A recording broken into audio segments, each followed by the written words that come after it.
Une affluence record à Plouguerneau.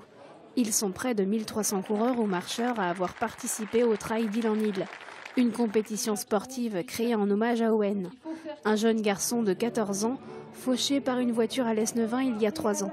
À l'époque, la conductrice était sous l'emprise d'un traitement lourd. Je viens de l'Île-de-France, de l'Essonne, et je viens ici spécialement pour l'association Courir pour Owen. Je pense que c'est pour la bonne cause. Pour Owen, je pense que ça touche forcément.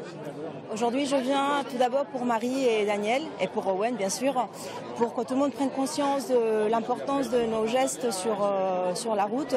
Courir 5, 15 ou 25 km pour soutenir l'association La Route en toute conscience, mais aussi pour découvrir autrement une des plus belles côtes du Finistère, la Bervrac, l'Estran et ses innombrables îlots, et bien sûr le phare de l'île Vierge.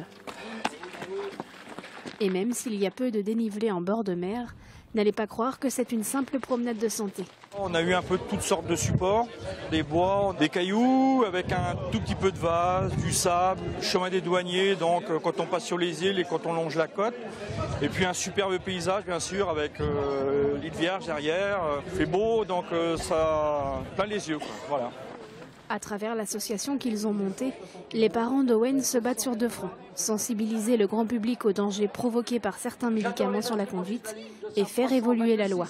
Pour l'instant, la législation française ne condamne pas la conduite sous emprise de médicaments, même si le médecin a interdit à son patient de conduire. Il n'a qu'un rôle consultatif, si vous voulez. Certains médicaments, pas tous évidemment, mais les médicaments en particulier de niveau 3, certains médicaments de niveau 2 provoquent les mêmes effets délétères sur les capacités de conduite que l'alcool et les stupéfiants. Selon une étude, 3% des accidents de la route seraient directement liés à la prise de médicaments lourds, comme certains antidouleurs et certains antidépresseurs.